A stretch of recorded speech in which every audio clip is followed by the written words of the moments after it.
Hello loi ti ho tuni nu kon jong thusim tha khat anangai khom ki no hi te tuni thusim sei deu hi nidanga to bang talo hin pasal khat ano ma nop khan hi aloi hon anoi siu ayang bol ji win hi le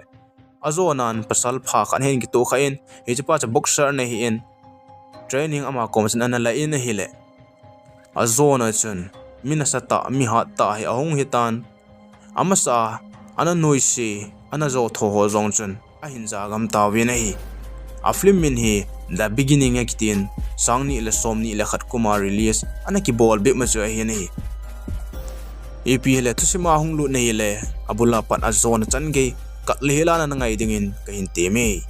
chule thusim hin ngai no ma hele channel ki thopinan whatsapp dunga video hi na thot son ki dingin zong ka hin te me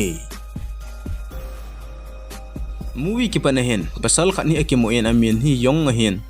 hi boxer khan hi en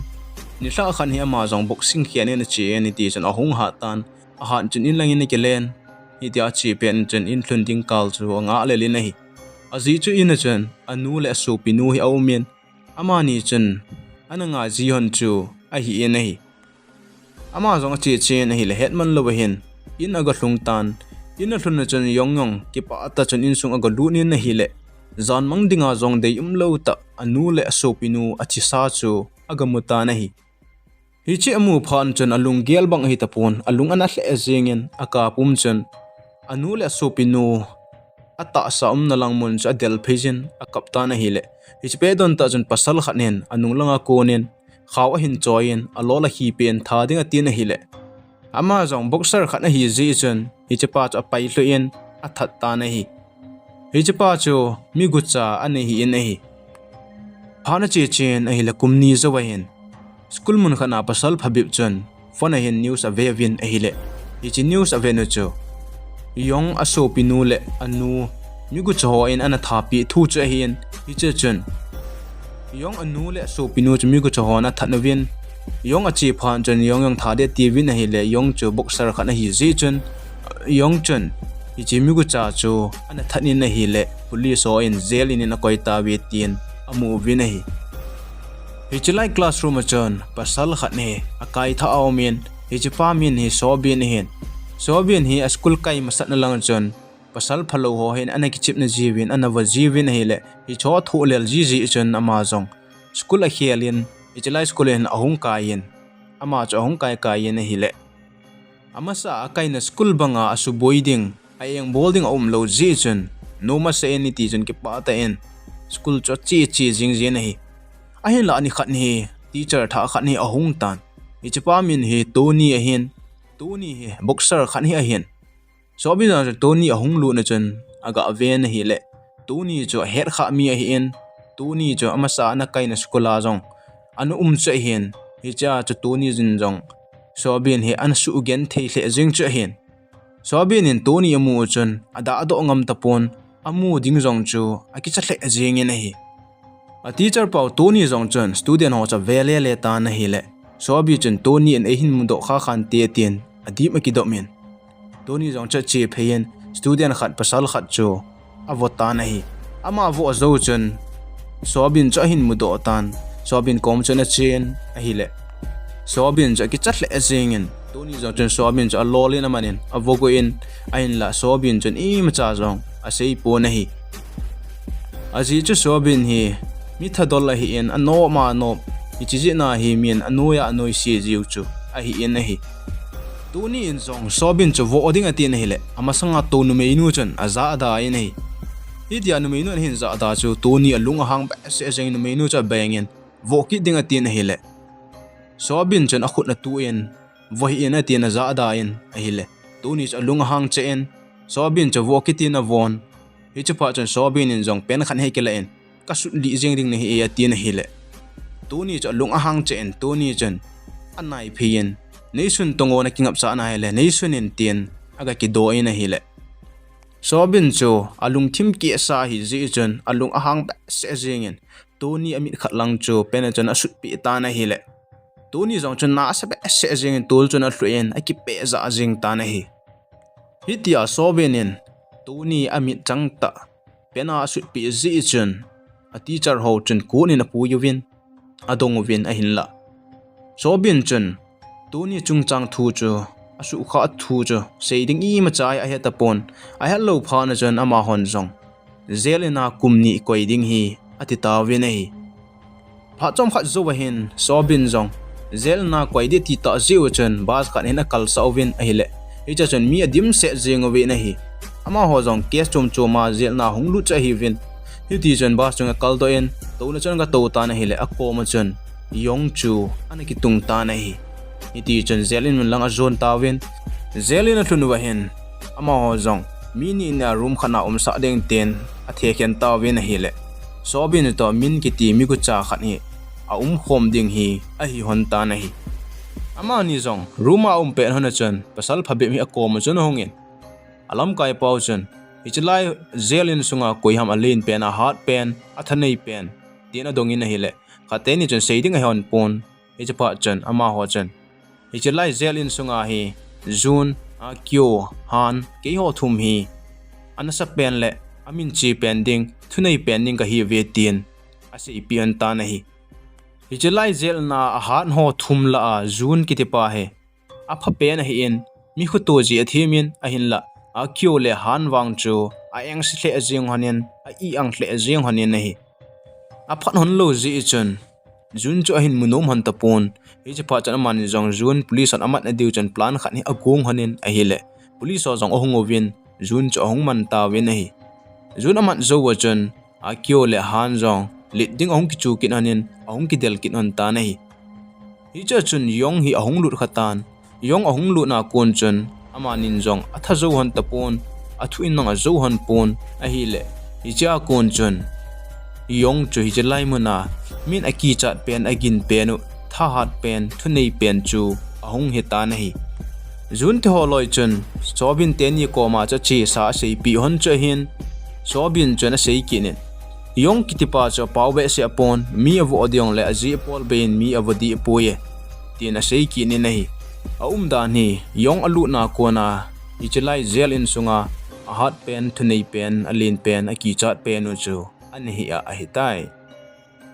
han che che na hila jing ni kho he ong he tan sobin le min jong chun mun khan chun ding honin a kyo le han te ho bol ki chip chu a ve hon tan hi a ve honin na hi le khat te ho lang chun mi ni ong ki su khon tan a ki su kha on pha na chun han chun min le sobin chu a hin mu in a hin ko ta na hi a hin la ama ni chu a ki chim num hon pon a ki cha honin hi jong le hi choloi ki chan hon ji chen anum honin aga lut hon ta na hi aung ki chim jing ta win a hi le a khon na chen jun akal ka dan ta chu min chen a hin ke pe kha tan a pe kha pha na chen yun chu lung a hang ba se jing in hi te ni chu vo ding a tien alang khana sobin chu aloi ho chen in sung lang hen ana kai lut ta win a hi hitia sobin a kai pen wa chen sobin chu ki chathle jingen a ki chat wal na lang chen amasa ana kai na skula na eng bol dan ho cha hin gel do in ati azap hle jingen hi cholo kom chen ngai dam ki thu min na hin la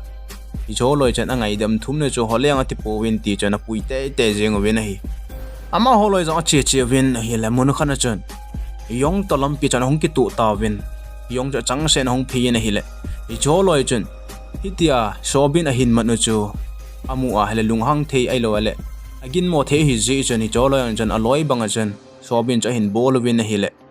akipel zo wa chen sobin in jong aven he le yong aki chan cha het phan chen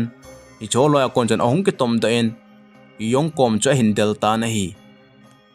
yong kom ahung thun chen akhut na tu eni ti chen nei ki tho pi na tien ataw tho jing in hele yong ngong chen ave chang pen en chom khat zo chen aki he yin a hele hi cholo chen nei su boy wa la phalo ding he a hen tin a thau pa chan hen delin a hele yongong cho lung hangin veiklang lang ta chan mei phe ta cho het pi ta na hele tul se na in akini ta na hi phana che en am ho jong class a hin laki ta win zelin sunga jong chon zel na am ho cho school he akai ji wen kil ji win hitia classroom a to pe na wachon a ki o chon sobin bo chu a ve jing in a ji chu sobian chung chon alung a hang hle jing in iti le chance ka moin sobin chu vo kitin ka voin ka chil ta dem tin a gel in a hi Sobin zong chen aki he nen aki chatle jing in hi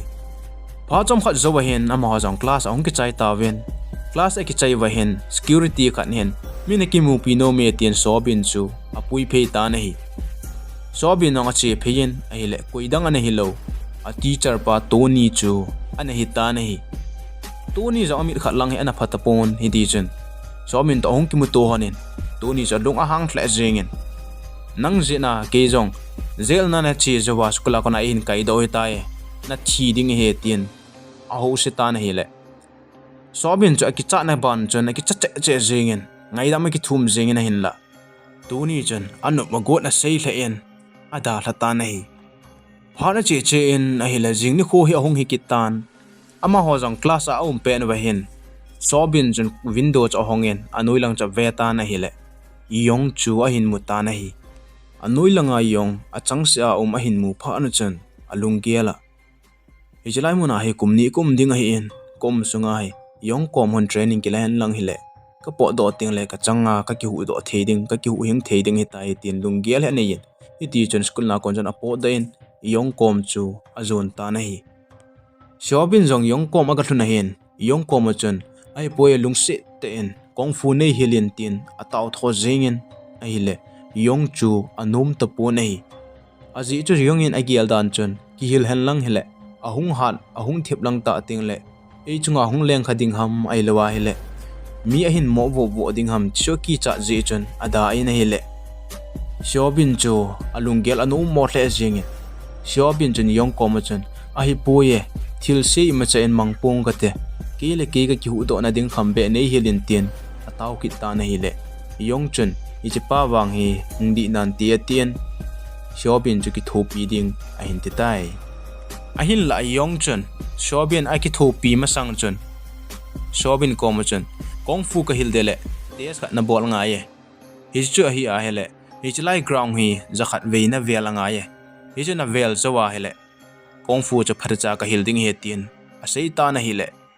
Sobin chun a gelin na hi le angap lel hle jing in hi zong le hi chi a bol zo ting le bo cho kong fu hil bip di hi si chen ama zong ki tom la in anum ta na hi ama sa pe na chen yong hi ong hlai tan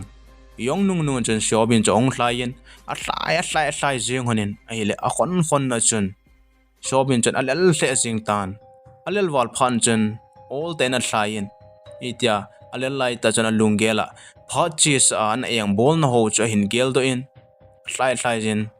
yongong chen a ven hi le alel wal jing a het phan chen kinga tan tin asijina hin la Sobin chen asei za cho ka hlit te ding he tin all ta chen a hlai in zakhat a hlin na chen tul chen a thlu den jing ta na hi hitia chil che phun lewa chil che kai lewa boxing a het nom dan cho yong chen Sobin cha ven a hil alung se hle jing in e che pa wange kidel dan a het angai te ye tin a kho tu hle jing tan jailer pa kom chen a chin jailer pa kom chen Sobin chu amaru ma dingin transfer aga bol sa ta na hi yong dinga jailer pa chu ama dinga fence a hin chuti lewa hi chlai muna a ji zong he mi that na hi wanga a tha pa chen anu le so pinu ana tha jena a tha cho hin hi chi je na chai chlai sunga zo se chen yong chu a ki cha hle jing win aza hle jing win hi hi chini khwa kon chen yong to Sobin chu ong khomon tan jing ka ko na hin yong in nong Sobin chu exercise a hin la sa pan ta na hi hitia exercise ala sa pen chen a ven hi le hi chi pa hi thlom ta hin hi chi je na kong fu a het na dinga a hat na dinga he na sat ta exercise a bol nga ye tin exercise na sat ta in a bol sa ta na hi alang khana zelin sunga an sa ki gel ho e kyo chen Sobin chu vo te ding tha te ding tin loi ho cha dong ta na hi le loi ho chen khat ve ni chen a Hompi pa min ju to khom hane na hin la tua hi yong to ki vo mane tin a sei pi ta na hi phana che in na hi le ni hla hi hong hi ki tan Sobin in zong exercise ala ki ni na hi le ama cha alel hle jengin alel wal phana chen yong kom chen a hi poe ka lel wal jenge ka i mu ka ki chol do anga ya tin hi le yong chen hitia chen uma hele iti ten ha do ding ham hat do pon ati pe in iti jon ai mu so sa jon exercise si ala sa jeng in hi iti jon phana chi in ni thum ho he exercise kung fu ho he hin hilin hele shobin jong ahung hat hoi jeng tan chuti lawa shobin le yong loi khat breast fan khat ni ahung hi hon ta na hi alang khana tuni jong apam langa jon engeng khat hi to ki delovin akidel zo jon a boss pa jon tuni koma jon na nei to pe ding ham thil khat nei bol pe ding ham tin ase jin a hi le tuni jon ki hat sa ta jon bi pam cha bolen ada in a hi le hi chi alam kai pau jon tuni so khat beng in hele tul sen na ki nei tan gang leader pa jon tuni koma jon ai poye thil khat nei bol pen chu nei bol pe ala sum tam ta ka pe ding ni he tien ase jin na hi le tuni jong sum ngai cha hi ji chun anom ta na hi jingni kho hi ahong hi kit tan min le sobin jong anne naw mun he na ki tung hanin min chun sobin ko ma chun ai poye ni khat ni zo teng le yong kho zel thu pi ta ho transfer a bol de hi ta ye a bol zo teng le e kyo tho hon na vo te ding he tien ase jin na hi le sobin chu alungel anu mo hle jeng in hi aji chu yong hin ipidinga apo do ding hi ei he sa lo ham tien alungel anum po na hi phajam khat zo hin sobin jong yong kom he chi payin yong kom chun ipidinga na chi ding nei sei pi lo ham na chi do ting le ke i ka ti ding ham paten kong fu nei hilin nei da tha di jong le ka khin so na ding ti na sei na hi le yong chun sobin chu kong fu hi a hin hil kit ta na hi phana che chen na hi le jing ni kho hi ahong hi kit tan jing ni kho a hen e kyo loi ho chun min chu anawata we na hi le iti avo lai ta wa chun sobin he che phein sobin chun yongin a hil kong fu mang cha chun hi choloi chu anawata na hi hitia sobinin e kyo loi ho avo chu e kyo kom chu ka thlung kit tan e kyo ong chun ichi ten aga na thei bangin ke kom hin puilo no wen tin thu pi anei ta na hi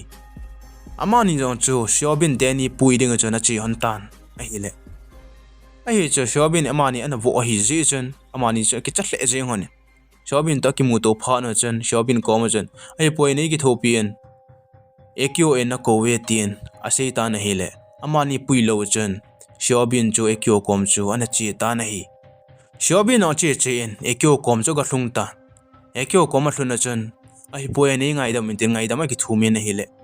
ekyo chun anui sanen iti chun an lu a khet pin a hi le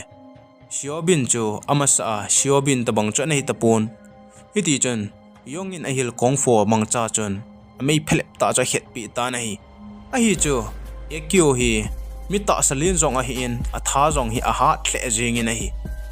ekyo zong ahung ki panin sobin chu vok tin a voin a hi le angoi thla jing tan tu se na ki nei phan chun khatho loi chun sobin chu thitan te tin a gelovin a hin la sobin chu ahung tho ki nin ekyo chu a hin vokit ta na hi ekyo chu tha pai jing ding a tin a hi le chepe don ta chun loi pa jan a khona hin tu pen hi choloi da tha chun ahung po do han ta na hi alang khana tu ni zong apam langa chun hi ji gangster leader pa thu se changa yin mi tam ta pi ha hin vo in a hi le ama a ha na chu ana chi hle jing tan ana min thang hle jing ta na hi jingni kho hi ahong hi tan yongin nang sobin chu kong fu a hin helin amani jo ki del the hi hon pha na chun ahong ki del hon tan a hi le a zo na chun sobin in yong chu amai a het kha pi ding bo hi ahong hi tan hi hi chana het pha na chun yongin a room lang hin puin a be kela en ada thago tai a hi chu yong chu chini kho a mun choma ki transfer ding chu hi in a po do masanga sobin chu changa da tha thi hidinam tia tes a bol chu hin iti chun mani jong room lun hanin yongin nong avon akela in apo do masang chun sobin ko ma chun epp hele lunglin ken atien ada lata na hi yongin hi chlai mun ada hla chun hi chlai mun ana kya sa ho chong kya sa ki tawin han chun sobin ko ma chun hi chlai mun a hat pe na hi no ma hele ikebe thla ding hi tina sejin hi le sobin chu nom be se pon hi jong le ninga zo ting le ikibet thla ding hi ati pi ta na hi hana che chen a hi le jing ni kho hi ahung hi kit tan tu ni jong zelin mun chu ahung ki nen Sobin chu ahung ki muto pikit ta na hi Sobin kom chun anup nup si jingin ahin la Sobin chu aha na hi ta zi chun awol mo ta po na hi Hana che in ahi la ninga zo hi ahung hitan Han le Sobin zong ahung ki del ding hion tan iti chun apam lang chun ahung ki del hon ta na hi Amani zong aki del honin hi le han chun Sobin chu ahin zo mong ta pon aloi si zong chun ahin ki cha hle jing ta wen a hi Police ho zong hen amani chu ahung manoven hichini akon akoim cha ki boilo dingin asei ta na hi hichini kho akon chun zel na se chun Sobin cha hin ki cha ta wen ahin za ta wen amasa agal me apang ho zong chun Sobin chu aloi phai na hin ki siam wen an ki wo pi wen alung hin sa ta en ahin hol ta wen a hi le Sobin chun an sa hle jing ta na hi phana che in a hi le kumni hi ahung hling tan kumni a hlin phana hen Sobin jong zia na kona ahung po do ding hi tan ahung po do ta na hi la pam langa chun tuni hin ananga ata na hi tuni to ki mu to hon chun ki holovin akidel pai hon ta na hi akidel jing hon na hi le azo na chun tuni chun Sobin chu tisana hin so in tolo chun ahin khian thu ta na hi le a khet hlu chun Sobin in jong yong chu ahin gel do in ahung tho do ki nin nasat ta en ahin kidel pi ki ta na hi ida ki del hon lai ta chun Sobin in jong yong in an hil dan ho cho hin gel do in amai ta cha su pi ta na hi le tuni jong chu chat thei ta lovin tol chun a hlu den ta na hi ida tuni a hlu pha na chun aman jong vo be ta lovin ada hla ta na hi Sobin jong hitia in lang zo na chi pe na chun yong chung chun aki pa hle jengin aki pa wal si chun yong chu amit hle in amu mu jing ta na hi hi cha hen a movie jong aki chai tai Tusim a zona chan a hin ngai zo sin a bon chaw chungin ki pa thu ka hin sein tusim na ngai no ma hele like share subscribe na hin bolding in ka hin te me chule tusim tha ong ki ta ka sin ananga jingoi te tusim a ki chai tai